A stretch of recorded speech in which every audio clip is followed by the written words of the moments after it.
All right, guys, I'm going to do a quick trade recap for the ES shorts I took today. So this was on Tuesday, September 2nd. And as always, let's start from the daily chart. And in fact, because we have a new monthly candle, let's in fact start from these higher time frame charts like the monthly and the weekly charts. All right. So I'm going to start on the monthly chart. Turn off Spot Replay mode for a second. Okay, so on the monthly chart, I want to pay attention to the previous month close and the dynamics of this candle. So the first thing I notice immediately when inspecting the triad is that NASDAQ closes as the weakest asset of this correlated asset triad. Now, how do I know that? I can clearly see from inspection that this monthly candle closes as a mechanical C2 closure back in the range, right? Taking out the previous month high, closing back in the range, and leaving a monthly imbalance, okay? So this candle in here is a consolidation candle of that monthly candle, right? We're also observing a strength switch into the asset that put in a failure swing previously, which is going to be the YM, of course. And now we expect to see NASDAQ open low into this imbalance, this area, and potentially trade higher, right? So that gives me a bit of a confluence for a monthly thesis. Likewise, we have a similar story here on the ES, right? Although it closes above its previous month high, we have this imbalance as well. And of course, with the YM, you can see we have that strength switch that I talked about, right? So we have this August month, right, expanding from this internal range of liquidity to this external range high here and actually closing above. This is a precision swing point down close candle, and it's also, right, a candle closure that supports continuation. So I do not expect this low to be taken. This should be a protected low. And therefore, I am framing a two-stage divergence at these lows with the YM or the ES, right? So that would be a swing point, right, that we formed in here, and we're going to come into this imbalance on the other two assets. Let's drop down to a weekly time frame, and let's continue to, paint some color here to this image. So looking at the weekly perspective, right, I can see something very interesting about the Monday, August 11th weekly high.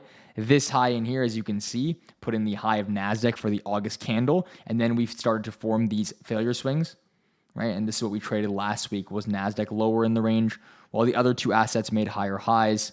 We saw NASDAQ create a series of lower highs, right? And it's trading lower in the range. Again, is supporting that thesis that this candle high is going to be the monthly candle high here on NASDAQ, right? And we're going to trade lower on the open of the next candle. So now let's take a look and expand this analysis down to the daily chart and really today and why I was trading sell side delivery today. So I'm going to use the bar replay function, okay? We're going to pretend we didn't see it today, right? And then I'm going to break it down how I saw price. So the first thing I notice is that on Friday, right? Actually, we have Monday as a bank holiday, so we'll play that out. Unfortunately, these 2 days are going to be combined into one day on a daily candle, but we'll just take a look and see what happened. So you can see on Monday, actually, our shortened day, we formed this SMT right in here with the NASDAQ, the YM, and of course, our S&P 500. Now, this again is consistent with the confluence we have on the higher time frame of NASDAQ being the weakest, right? ES being the middle asset and YM being the strongest. It's forming a higher high. And you can see YM is trading much higher in its relative range in comparison to its draw on liquidity on the other assets, which is this monthly inefficiency, okay? That's again supported by our higher time frame. So how do I approach trading this day, which is going to be Tuesday, lower? Well, ideally, I want to carry forward that analysis of strength and weakness and be shorting the NASDAQ to this low, right? So let me mark out this low on all three of the correlated assets. I don't want to be shorting YM into this low because of its strength on that higher time frame. Also, the fact that we're trading still in context of this daily inefficiency, right? And you can see here the candle closure, right, back into the range today is kind of showing us that we're still getting support in this gap. Now, these assets here don't have that same displacement length, or the gap's not as large here. You can see it's a much smaller gap, and of course, we're weaker on the higher time frames. Okay, so why did I short it yesterday on Tuesday? Let's go down to a 4-hour chart and profile this daily candle a bit. You guys are going to see in my trade recap as well exactly what I was thinking about this, right? So we had this Monday shortened day form this SMT at the previous day high, and then we started to trade lower off of this, right? So what we did is we put in a swing and we traded lower. So now I'm looking at the daily open today on ES and NASDAQ, right, which are my two assets that I'm most interested in trading. Let me first mark that out. So 6 p.m. is that daily open. I'm going to mark it out on the NASDAQ as well, right, and on the YM. So you can see that at 1800 or 6 p.m.'s open, which is the open of the daily candle, we actually form this SMT divergence right here with the ES, signifying weakness of this asset, okay? You can see there's a small divergence above the previous 10 a.m. high of yesterday, right? And you can see YM and the NASDAQ, or YM and the ES, make lower highs. Now, what do? We trade lower, and then we get a SMT fill in here, right? This SMT fill supports expansion lower once again. You can see how the NASDAQ puts in this sweep of this 10 p.m. high, ES same, and the YM fails to do that, right? So we have another SMT here, which supports a London continuation profile. That's what I'm seeing. Okay. So now that I come into the New York session, I have a continuation draw with the high of day being a protraction profile that supports lower prices and the draw on liquidity being intact. Now, what do I notice? I notice right at the open at 6 a.m., you're going to see on the 30-minute chart right at 9:30, what does price do? It expands into this low on NASDAQ, and therefore the leading asset has hit its draw on liquidity. I no longer want to be trading NASDAQ lower on this day because we've expanded the range quite a bit from our daily open, which you can see is right here. In addition to expanding away from the daily open, we've hit that major draw. So what I want to ask myself here is this going to be a reversal signature, right? And all three assets in the triad will trade higher? Or are we going to see this low, specifically this low on ES, traded back into?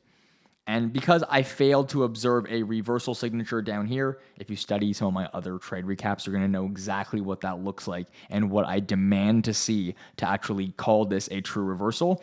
I know this is very likely to be a retracement. Of course, you can say it's hindsight. I executed this live in front of, several hundred people, like always. But I was looking at this as a retracement. So what do I use for a retracement? The idea of a premium discount concept. Once I saw ES and the NASDAQ reach back into a premium, I could already see, based on the creation of this swing in, as you notice, let me draw that same range,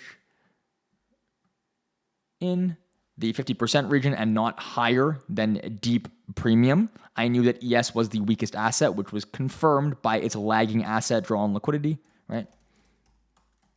Which could have been this low. However, the most recent low, of course, is going to be where we take our position off, or the majority of it off. So how did I approach trading towards this draw and, of course, this low? Well, immediately, I was thinking shorts. I was not thinking that I wanted to see this high taken. Why did I not want to see this high taken? Well, the same reason why I had a protected high of day earlier, right? I look up inside of this wick at 6 a.m. and see it's formed with a Kraken correlation signature or sequence that I understand and recognize to be consistent with a continuation. So if my charts load, give me a second.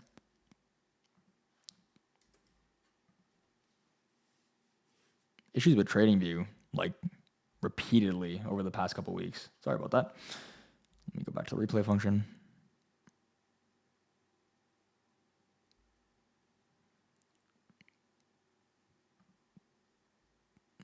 Okay, here we go. So what were the signatures of 6 a.m.'s high that caused me to seek a retracement function as opposed to a reversal and not look at this high to be taken? Well, you can see up here, I have a two-stage Kraken correlation that I mentioned, right, on stream today, and you can go and confirm that for yourself, okay? So where is this two-stage Kraken correlation? Well, you can see that, oh my goodness, there we go. You can see that firstly, right, we have the YM in here taking out this high. So we have an hourly high being diverged at, right, between these three assets where ES and NASDAQ put in a failure swing to this high, like so. Now, in addition to that, I need to see a second stage Kraken correlation. So this SMT fill is not enough. Instead, I also want to see another phase of crack into the correlation. And what I actually see is something that looks like this, right? So you can see in here, ES puts in these equal highs. NASDAQ puts in a lower high here as well. And in addition to this high being ran out by the YM, this high here is ran out by the YM. So we have a Kraken correlation between these two candles, right? A candle SMT. And then we have that SMT fill that supports this being the high before I see, an expansion towards that low. So because I was trading away from this high, right? I was trading away from these down close candles, essentially. Sorry, up close candles that support price lower. what I want to do is position myself inside of this fractal. Now, what do I need to see to get involved? Well, the same logic applies, right, as I would for a higher time frame for a lower time frame. So let's just quickly mark out those draws at the lows.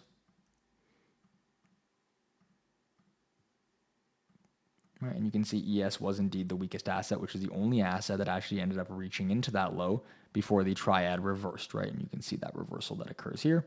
So the relative strength argument, or in this case, the relative weakness argument for ES was valid.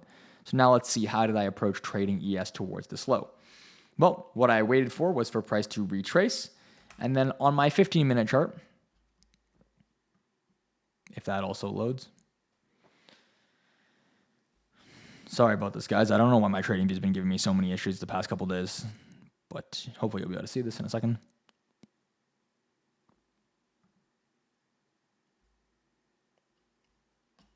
They're trying to nerf my trade recaps.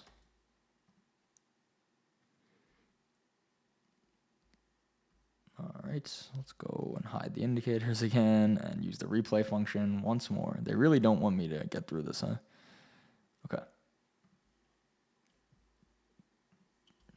I got it, thanks. Oh my goodness, awesome. Okay, so I saw this 10 a.m. candle opens up as a precision swing point. This is something we've talked about in depth in the server and will be released in my course as well, how I use that, right? You can see this precision swing point forms at the 10 a.m. open, where you see ES and NASDAQ form this down close candle that sweeps out liquidity, right? And the YM forms an up close candle. More importantly, we have this SMT right in here, which is an SMT fill, right? Where is it? Right here. With the ES. This is my two-stage cracking correlation up in here. Two-stage crack, right? And now we can zoom in on this market and how I approach trading this market lower. So I waited for this 15-minute swing to form with a two-stage crack. Then what I did was I observed an entry trigger, which was going to be at 10:30 when we formed this C2, which is also an SMT, as you can see, between the triad, okay? And now that I have this PSP stage 1 crack with a C2 closure, and then I have respect of this candle, if you draw it a premium discount concept, you'll be able to see, right? The wick is being respected, we're forming a new SMT.